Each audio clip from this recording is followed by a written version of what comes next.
So to start off, my name is Scott Logger. I am the admissions director here at the University of Texas at Austin for the Master of Science in Finance program.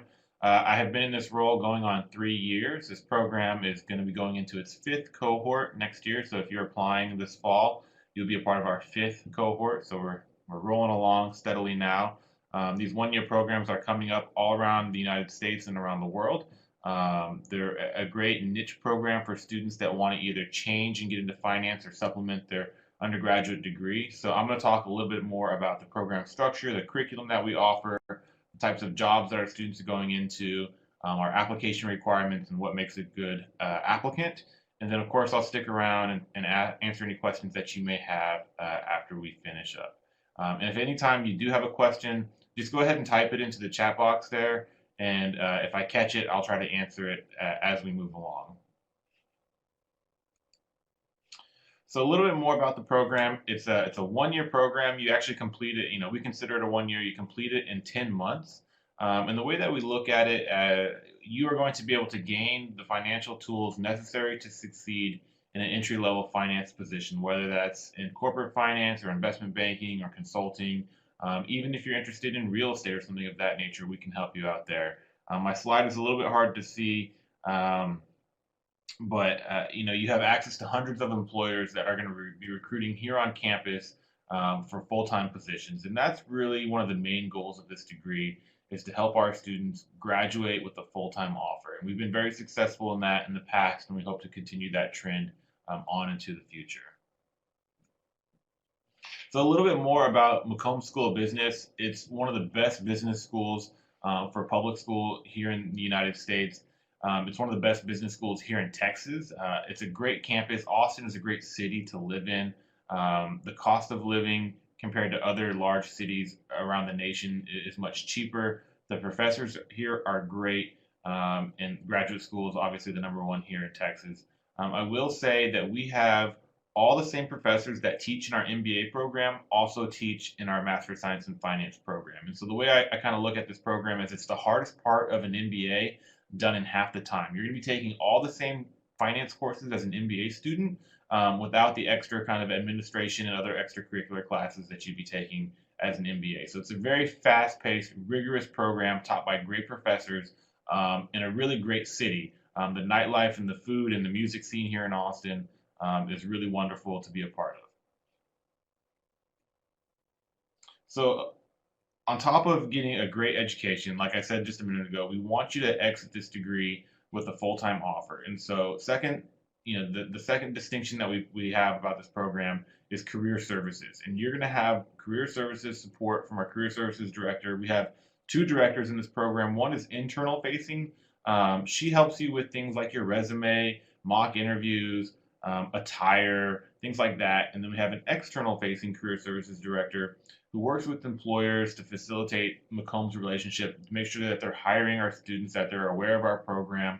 So she's out there working solely on the behalf of our students to make sure that programs come out and hire them. On top of career services, we have an extensive alumni network that is growing every year. Obviously, the Macombs network in general is very powerful, so you are able to leverage that not only with past MSF grads, but also with just Macombs grads in general, whether it's BBA, MBA, MPA, PhD, MSF, MSBA. There's a ton of programs being offered here. And something that's very unique about the Master of Science in Finance program here at UT Austin is our advisory council board. So if you ever go to our website, you'll see a list of, usually it's between 35 and 40 names of industry execs that are leaders in their field, that are invested in the MSF program, that are here to help our students succeed, whether it's mentoring our students, whether it's hosting a trek to their company so we can visit their headquarters and see what daily life is going to be like, whether it's having an info session to chat with students, or just calling around and networking and help our students get their resumes to the top of the stacks when they're applying to positions. That advisory council board that we have is very unique and very beneficial, and something that definitely sets us apart from other institutions. And to be able to access these people is a really, really great resource. A little bit more about what we do for career services. We have one-on-one advising appointments. We do mock interviews. Like I said, we take treks to Houston and Dallas. We may be going to New York. We have alumni come back in and talk. We do tons of mock interviews. So we have corporate mock interviews. We have staff mock interviews. We have one-on-one interviews. We have a career week where we do things like etiquette lunch. There's tons of networking opportunities. There's a career expo. So this is just a few of the many, many things that our career services department covers while you're in this program. So last year we had a great placement for our students. Here's a snapshot of some of the places where our students accepted. As you can see, several of the big four hire our students, also to small and more regional shops like the Bank of Texas and Dimensional Fund Advisors here in Austin. But it's a really wide array of industry that our students are placing into upon graduation. So why Master of Science in Finance? So we'll talk a little bit more about kind of the advantages of getting this degree. So one, it's quick and efficient. You're done in less than one calendar year.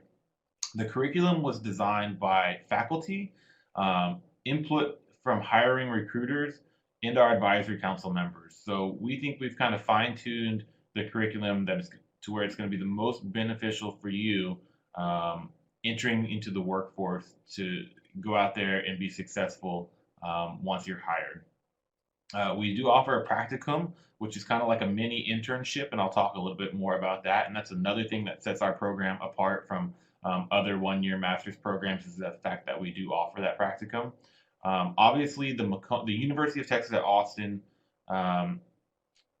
alumni base, the McCombs alumni base, the recruiting network that you have here on campus is phenomenal. On top of that, the career services events, and like I just mentioned, the two career services directors working solely on your behalf is really great.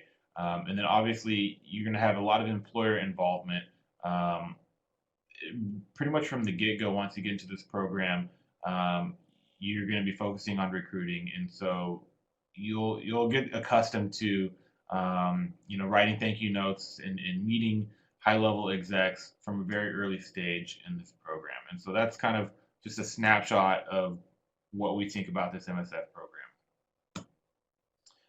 A lot of the classes that you cover are what we're going to be considered in this financial toolkit that you're going to walk away from this program with.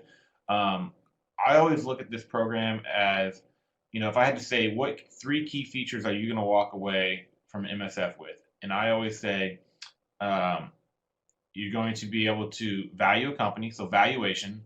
You're going to be able to model it in Excel, so your Excel modeling skills. And then you're going to be able to present that to your peers, to your higher ups, or whoever it may be. So those three key skills are something that are highly focused on here in this program. But of course, we're going to be covering topics like corporate finance, investment management, portfolio management, risk management, raising capital, statistics. We'll get a little bit of micro and macro in there. And then obviously you're going to be working extensively in Excel to model businesses. So where do our students place into? What, you saw that slide of all the different companies. What are they doing there? A lot of our students are getting to consulting, but other students want to get into asset management or banking. A lesser extent, or some of our students do get into investment banking. That's one of the hardest areas to break into. Say we have a class of 35 or 40 or maybe even 50 students. I would say between 5 and 7 of those students typically place into investment banks. Obviously, with our proximity to Houston, us being here in Texas, we have many, many students interested in energy finance. And so a good portion of our students also go into energy-related fields. Any questions as of now? I'm just going to keep rolling along if not.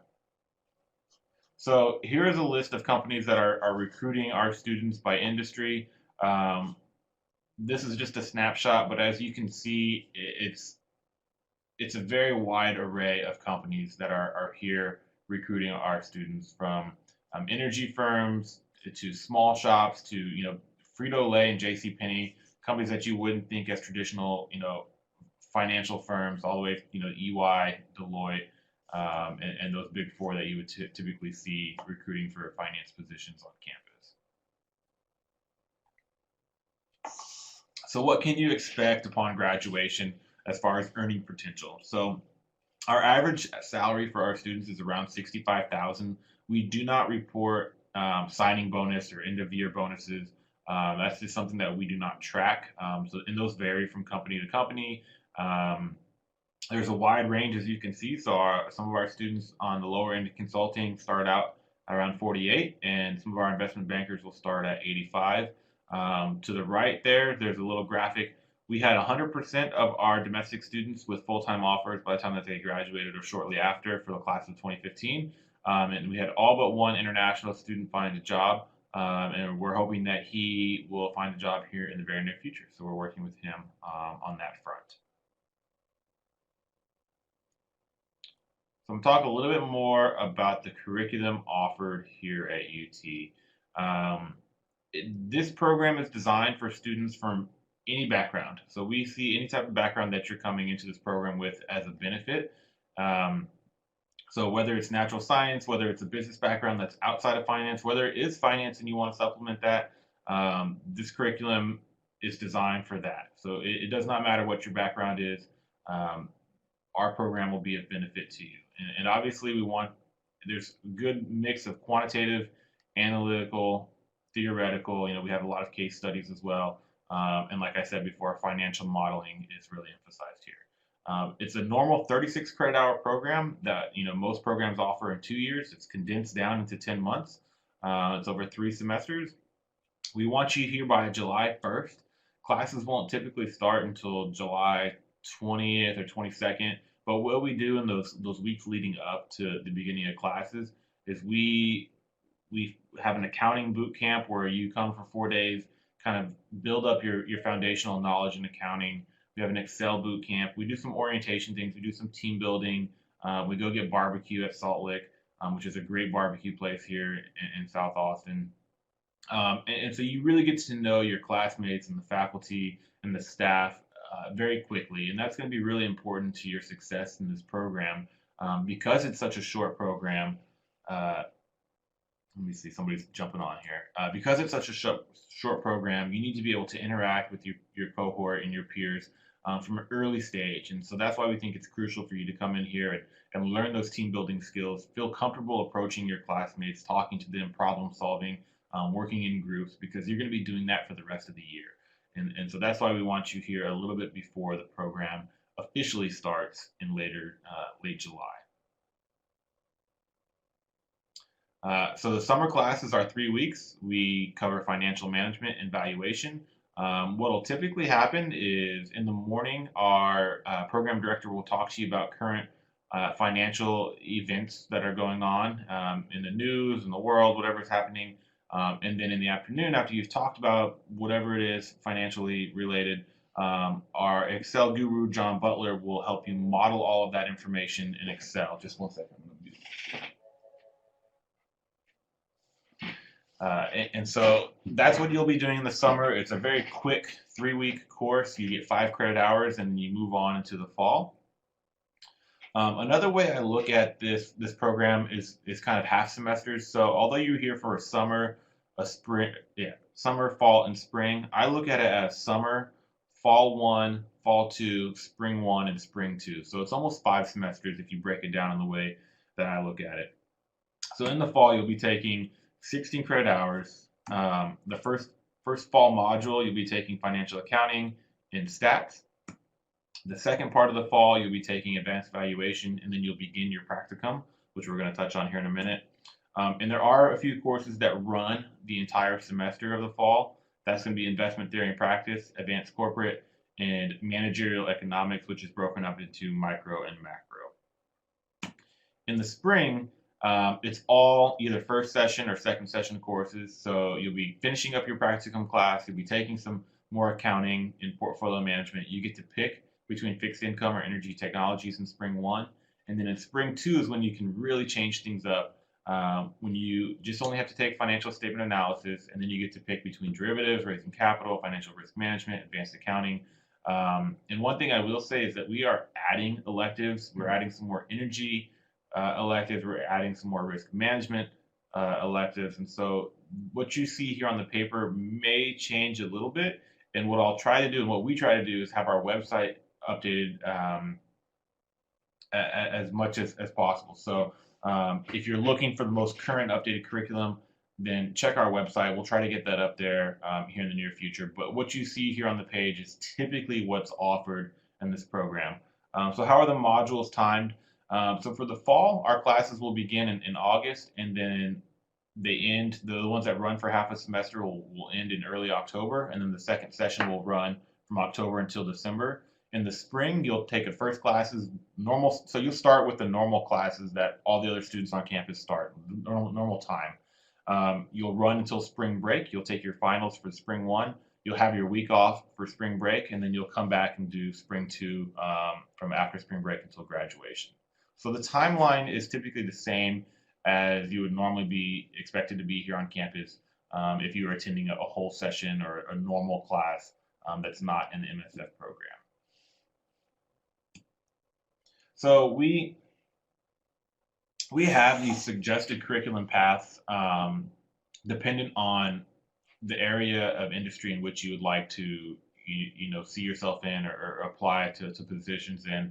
And so these are recommendations, right? And you can come to this program with an open mind and say, I want to take some classes before I pick, which curriculum path I want to pursue.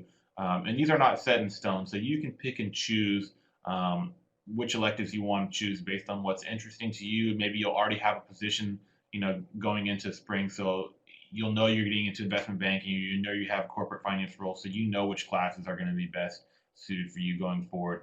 And you can pick and choose. None of this is set in stone. These are merely recommendations set forth by our faculty to help better prepare you for that area of industry if that's what you're interested in pursuing. But just like I mentioned, as far as the different roles in which our students go into, corporate finance, consulting, asset investment management, and energy are kind of the three, core, topics that our students end up pursuing if you had to narrow them down to three.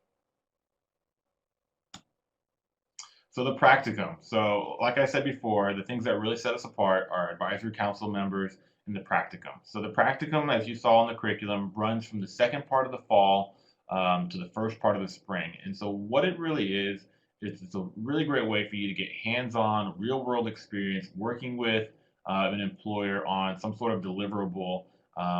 It helps you develop teamwork skills, presentation skills. Obviously, the job that you'll be doing will vary from employer to employer. We have companies from small startups like Farm to Girl to the big four like Deloitte. We have, ERS was a participant, Meritage Capital, Raymond James. Those are people that participated in last year's practicums. For the practicums this year, we are gathering those right now, so I don't have an updated list. But typically, it's going to look something like you see here on the screen, with a wide range from tech and startup companies to big four to energy firms, all just dependent on what we go out and gather as far as practicum projects that year. Here are kind of some sample projects from what we've had Deloitte do for us in the past, and I'll let you read over those real quick. Very, very different projects with the same company. These large companies have different roles that you could be applying to, and so we wanted to replicate that with the projects which you'd be doing for these companies. So I'm gonna let you read over that for just a second. It'd also be a good time for asking questions if anything has come up as far as questions. And I will say, so the way these practicums work is that you'll get this assignment, you'll get this task, whether it's going out and creating a model or doing some research or making some sort of system or whatever it is, and you'll check in with your practicum sponsor, whether it's on a weekly, bi-weekly, monthly basis, depending on their preference. If they're here in Austin, you may go grab lunch, you may go to their office. If they're in New York or out of town, you may conference call them or Skype them. And so you'll work with them continually through the end of the fall and into the spring. And at the end, you'll have some deliverable, whether it's a final report, a presentation, some sort of recommendation, some sort of model that you give to them, and they give you feedback. And so you get some real world experiences. You get a lot of talking points for your interviews. you get to network a lot. And so while these companies don't typically hire out of these internships or these practicums, they certainly help in a lot of other ways. Um, Yeah, so Catherine asks, does the practicum work like an unpaid internship, or do we work on their tasks during class time? So you will be assigned a class, and you're going to be getting a grade in a class for credit, and you will not be getting paid, but you'll be working there. Those classes do not have any meeting time, so you will not be going to a specific classroom for the practicum class that you'll be registered for, but you will be registered in a 1 hour practicum class each in the fall and in the spring that you will get a grade for based on feedback from your practicum sponsor, and obviously our program director will be keeping tabs on you as you progress through that project. Feedback from your other the other people in your group and things of that nature will help dictate that grade. Okay, so any other questions before we talk about applying to the program? Looks like we might have one more. And I will say the application is open now, and we are already accepting applications. So I hope to see all of yours here in the near future if you're looking to attend next summer. So while Sid is typing, I'm going to talk about the key admissions requirements. You apply online through applytexas.org, just like you would apply to many institutions, many other institutions here in the state of Texas.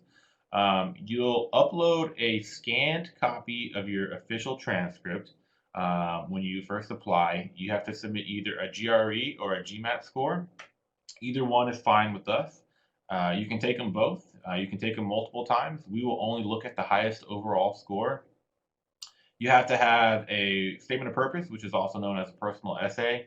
In that statement of purpose, we want you to cover things like why are you interested in this program, why are you a good fit, and what do you hope to get out of it? And so that those are the kind of the three topics that you'll want to cover in your statement of purpose. I typically recommend about 2.5 or 2 to 2.5, no more than 3 pages on your statement of purpose. We are actually going down to just 2 letters of recommendation required. You can have a combination of 2 academic, 2 professional, one of each. It's totally up to you and dependent on where you are in your professional or academic career. So our students that are coming right out of undergrad that may have only had an internship or been involved in extracurricular activities, they may have 2 academic. But the students that maybe have 1 or 2 years of work experience, obviously it's going to be more likely that they have a professional recommendation. For our international students, we do require that you submit a TOEFL or an IELTS score. That is regardless of where you have completed your bachelor's degree. Our average TOEFL, I think, was above a 105. I think it was closer to a 110. What I typically tell international students is that you want to score 25 or above on all the sections to be competitive. And then obviously we interview almost all the students that are admitted into this program. So some questions here. So the jobs which are offered at entry level, so jobs which are offered are at the entry level or experience level, as I have work experience of 8 years in the financial market. So Sid, you would be a little bit different of a category. You may also want to start looking into MBA programs as well. So you got to look at to see what type of value add is this program going to add to your resume and to your career, trajectory. With 8 years of experience in a financial arena, an MBA may be a better option for you.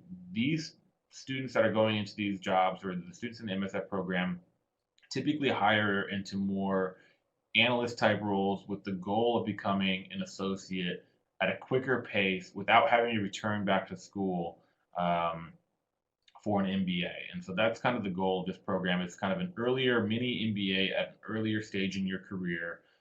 Companies really like it because if they hire you in 3 to 4 years, when it's time to become an associate, you don't have to quit your job, lose your income, go back to school to get that MBA to move into those upper level roles because you already have this master's level degree and be trained at that level. So that's kind of what you'll have to think about for the TOEFL. You have a PhD from USA, SSA. We can talk individually about that. I'm sure you've probably had to take the TOEFL at one point or another, and so you and I can correspond individually. And my information will be posted on the very last slide. So contact me individually about the TOEFL. Nicholas, I'm actually only a junior undergraduate student right now. What are some things I could do to prepare myself, best present myself for 2017 consideration in your opinion? So, um, obviously do as well as possible in the last year as far as curriculum, no matter what you take. So we're going to look at a GPA for you based on upper division courses of your undergraduate degree. So junior and senior level courses or any graduate level courses that you've completed. So you'll want to do as well as possible those last classes that you'll be taking. If you have an internship, great. If you have work experience, even if it's office work experience, that's great as well. If not, get involved, whether it's extracurricular activities, whether it's some sort of organization, whether it's faith-based, whether it's intramural sports, whether it's some type of volunteering, whether it's a fraternity or sorority, just get involved, add add substance to your resume. Don't be stagnant.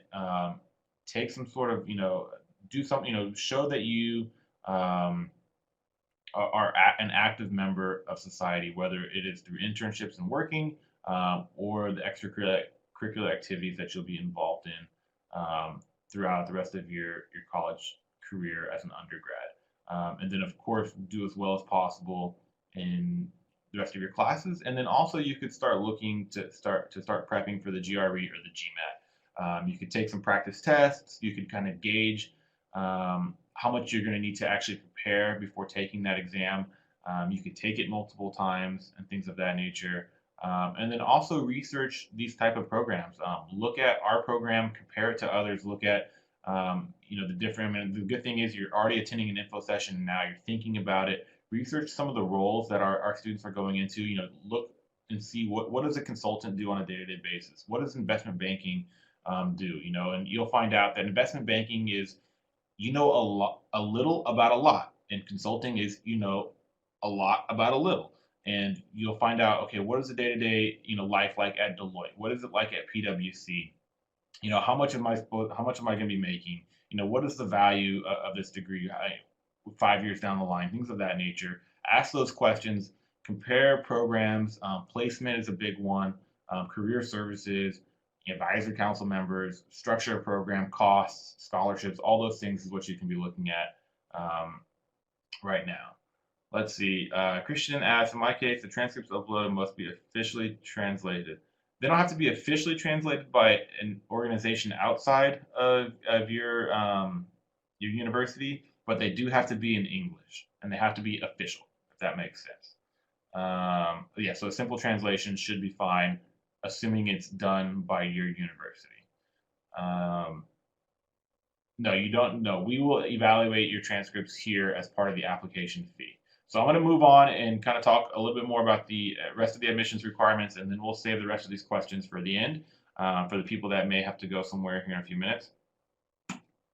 So we have deadlines. Our first deadline is coming up this fall, or this December, I should say. December 16th. Our second round, and that's our final round for international students, is February 10th of next year. And then our final deadline is March 31st. And typically what you can expect is that you will receive a response within about 6 to 8 weeks after the deadline in which you have your application complete. You must have all application materials in, including your GRE or GMAT, your transcripts, all the docs in for your application to be considered during the round that you want to be applying to. So if you have everything in, but you're missing your GRE score for round one, then you're probably going to get pushed to round two. We'll work our best to try to get you evaluated as soon as possible, but there's no guarantee unless your application is complete at that time. So a little bit more about the program costs and financial aid that is available. In-state tuition is $43,000. Out-of-state and international students pay $48,000. I will say that all admitted students are automatically considered for merit-based financial aid, or scholarships is what I should say. And those are merit-based and they vary in amount. So they could range from a couple of $1,000s to several $1,000s. And I will say that almost all of our students received some sort of scholarship last year. So there's a very high probability that you would receive some sort of reduction from that cost that you see there. our domestic students, obviously you can apply for financial aid. I would encourage you to fill out the FAFSA application at the time when you're applying to our program, just to expedite the process. It is a little bit more difficult, or it's a lot more difficult for international students to get funding through obviously through the United States. Um, but you're also encouraged to look at other outlets for financial aid, whether it's through a community organization, some sort of faith-based scholarship, things in your local community, et cetera, et cetera. But we do offer scholarships through the program, and you're automatically considered for those if you're admitted into the program. We want you to have completed 2 classes before attending this program. So it's not necessarily before you apply, but if you're accepted and you decide to attend, we want you to have completed 1 stats class and an econ class before you attend.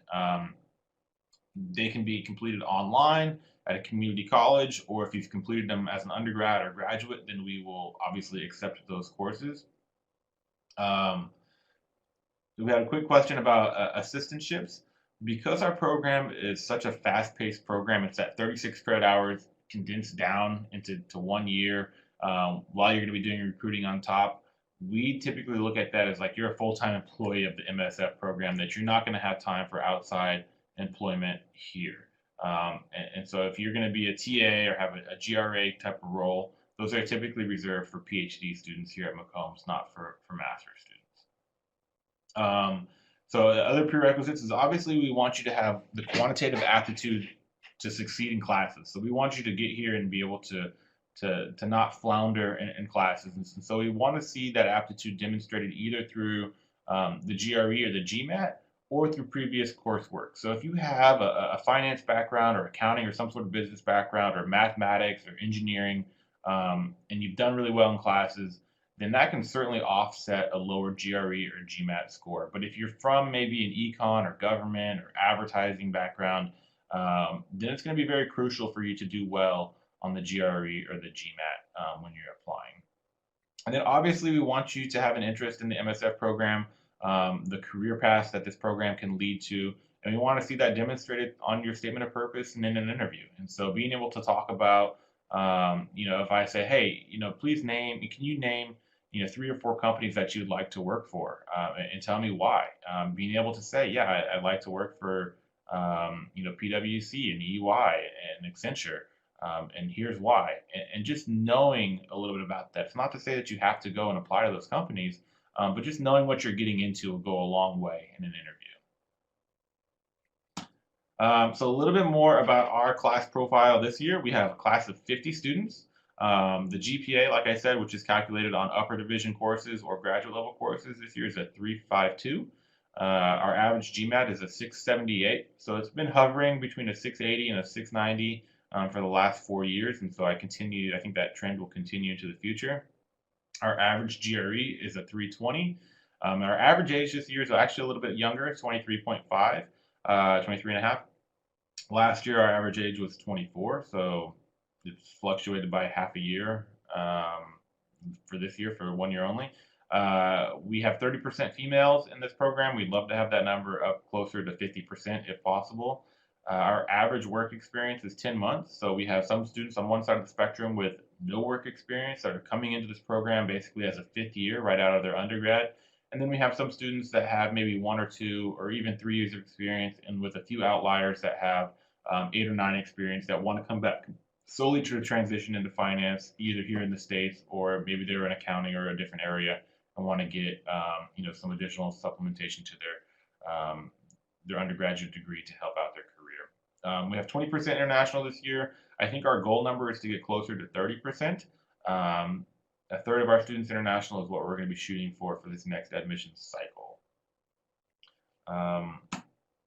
We do have students from all around the world, so Canada, China, Germany, India, Ireland, and obviously the U.S. We have a student of Taiwanese descent. We have some students from Iranian descent that are not represented here because they're permanent resident aliens or they're U.S. citizens. But we'd love to have students from all over the world with diverse backgrounds. We think that that's a great addition to our program. This year we have students, like I said, from all around the world, all around the United States, from different universities. Here's a snapshot of some of the different backgrounds or university backgrounds that our students are coming from. As you can see, University of Texas obviously here, but some of the Ivy League schools, all the way to schools from other state schools outside of Texas, and then obviously schools outside of the United States. All right, so here we have, we're wrapping it up. I'm going to answer questions now. I'm going to put my information up here. If you need to leave for any reason, go ahead and check out. Feel free to shoot me an email, give me a call. If you're in the Austin area, I'd be happy to set up a time to meet with you. So I'm going to go back on these questions. It looks like Catherine had one. What is the recommended or minimum GRE test score? So there's no minimum test score for the GRE. Our average obviously was a 320. There's two things that I like to tell students when they're preparing for the GRE, and that's I would recommend aiming for the 65th percentile or higher on the quantitative section to be competitive with your peers. I typically say, a 305 or below, I would start considering retaking the exam. If you're in the 310, 312 range, that's still going to be a pretty competitive range as far as the GRE. The average GMAT score, 678 this year. We have students with as high as a 760 or 770. I think if you're getting below a 630 or so, 620, 630, 640, I think are competitive ranges. If you're starting to get below that, you might want to consider retaking the GMAT. TOEFL, we have, the students that come into this program need to be fairly polished as far as language skills go, because international students do have the extra hurdle of sponsorship when applying to positions. We want them to come in with exceptional language skills. That's why I typically tell students to aim for a 105 overall on the TOEFL or higher to be competitive with their peers. Looks like Christian has one more question about prereqs. You majored in econ. If I study outside the USA, do I need? No, you absolutely do not need to take those courses. It does not matter where you took them, as long as you've completed them before beginning this program. I'm trying to scroll up to see if I see any additional questions at this time. And if anything comes up, guys, feel free to shoot me an email. Outside of this information session, or if you don't want to discuss something on this chat board, that's totally fine. I'm happy to discuss things one-on-one with you. If you want to give me a call or set up a time to chat and just talk about the program, how you may fit into it, your career goals, things of that nature, I'd be happy to do that. One thing I didn't say earlier that I would like to point out is that no matter where you go to school for these 1 year or even a lot of times MBA programs, they typically are able to help place you best in the geographic area in which they are located. For instance, meaning that most of our students that graduate from UT Austin will either stay here in Austin, will go to Houston, will go to Dallas, San Antonio. We do have students going out to Washington, D.C. and Atlanta and New York, and we have students going to the West Coast, going to San Jose and San Francisco and Seattle. But the majority of our students are going to be staying here in Texas. So that is something that you'd want to consider when you're applying to programs. Although it's not an end all, you can certainly find lots and lots of opportunities outside of Texas. But just knowing that most of your opportunities will be here is something to keep in mind. Any level stats okay as a prereq? Yeah, any basic stats, Catherine, is fine with us. We just want you to have some exposure to that. Just the basic stats is fine. There are any official visit dates for the MSF program during the fall? Yes. So we actually have what's called a campus visit. It's on October 26th, I believe. So it's a Monday. So you can fly in Sunday night, attend kind of a day with us, and fly back Monday night and only miss a day of work or a day of class or whatever it is. And what will happen at those campus visits, we also are going to have one in the spring, is you'll come in, go to a breakfast that's going to be hosted by a panel of our students. They'll talk to you a little bit about their background and their experience in the program, where they're going to be working after graduation. You'll get some introductions from the staff. Um, you'll go to a class, so you'll get to sit in on a Excel modeling class, see kind of what they're being taught and the subject that they're covering there. You'll go to lunch with all of our current students. So you'll just get to meet a bunch of them. You'll sit at a table, and they may rotate a little bit, but you'll at least get to meet some students there. Afterwards, you'll have a one-on-one interview with either a program director, associate director, or career services director. So you basically get a free interview. They talk about your career goals, your fitness program, et cetera, et cetera. And then I'll be around that day in the afternoon for any questions you have admissions wise. And then we cap it off with a happy hour where you get to meet more current students. Sometimes faculty will attend. We usually have maybe one or two advisory council members show up. And of course, you can talk to any of the staff that are there that day. So the campus visits are a really great way to find out more about the program, see what it's going to be like, a day in the life of this program is. And I would love for you guys to attend. You can sign up for that on our website, or you can shoot me an email here and just let me know that you're interested in attending, and then we can start to confirm dates and things of that nature. So that's Daniel's question. So yeah, Daniel, if you want to make the trip down to Austin, I can help you, find lodging and recommended places to stay and all of that good stuff. And October 26th. And then if you can't make it on that day for whatever reason, but you want to come to Austin, I can, likely get you meetings with the program director or career services director. I can likely get you in to sit on a class, but we won't be having those lunches with everybody or the panel in the morning or the happy hour in the afternoon. So you can still come and visit. It's just not going to be an official campus visit day if the October 26th date doesn't work for you for whatever reason. Great, Daniel. Yeah, I look forward to hearing from you.